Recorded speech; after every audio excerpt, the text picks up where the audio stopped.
కార్తీక మాసంలో శివకేశవుల ఆరాధన విశేషమైన ఫలితాలను ఇస్తుందని జనక మహారాజుతో వశిష్ఠ మహర్షి చెబుతాడు. ఈ మాసంలో శ్రీ మహావిష్ణువును కమలాలతో, జాజి పూలతో పూజించాలి. కదంబ పుష్పాలు, అవిసి పువ్వులతో పూజించడం వలన కూడా విశేషమైన పుణ్యఫలాలు లభిస్తాయి.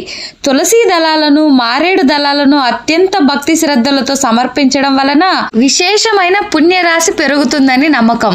శివుడికి జిల్లేడు పూలను సమర్పించడం వలన ఆయన మరింత ప్రీతి చెందుతాడు. కార్తీక మాసాల్లో చేసే వనభోజనాల వలన అనేక పాపాలు నశిస్తాయి. ఉసిరి చెట్టు ఉన్న వనాల్లో భోజనాలు చేయవలసి ఉంటుంది. ఉసిరి చెట్టు ఉన్న వనాల్లో బ్రాహ్మణుడితో కలిసి భోజనాలు చేయడం వలన సమస్త పాపాలు పటాపంచులవుతాయి. అనేక దోషాలు తొలగిపోతాయి. కార్తీక మాసంలో చాలా మంది ఉపవాసాలు ఉంటూ ఉంటారు. అలాంటి వారికి వివిధ రకాల పండ్లను దానం చేయడం వలన కలిగే పుణ్యం మాటల్లో చెప్పలేనిది. అందువలన ఈ మాసంలో ఎవరి శక్తి కొలది వారు పండ్లని దానం చేస్తారు. అలా చేస్తే మంచిదని భావిస్తారు. ఇలా కార్తీక మాసం యొక్క విశిష్టత గురించి వశిష్ఠ మహర్షి చెబుతూ ఉంటే జనక మహారాజు ఒక సందేహాన్ని వ్యక్తం చేస్తాడు. ఓ మహర్షి, మహాపాపాలను చేసిన వారు వాటి నుంచి బయటపడటం అనేది ఎంతో కష్టమైన విషయం. జన్మ జన్మల పాటు ఆ పాపాలు వారిని వెంటాడుతూ ఉంటాయి. ఘోరమైన పాపాల నుంచి ఇలాంటి చిన్న చిన్న నోములు, వ్రతాలు, ఉపవాసాలు, దీపదానాలు, నదీ స్నానాలు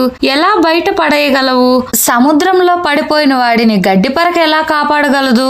ఒక్క గుణపంతో పర్వతాన్ని ఎలా కదిలించగలం అని అడుగుతాడు జనక మహారాజు వశిష్ఠ మహర్షిని.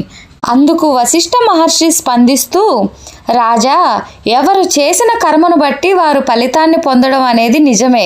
అయితే సత్యధర్మాలను ఆశ్రయించి చేసే పుణ్యకార్యాల వలన విశేషమైన ఫలితం కలుగుతుంది. పుణ్యకాలాల్లో పుణ్యక్షేత్రాల్లో చేసే పూజల వలన అసాధారణమైన ఫలితాలు ఉంటాయి.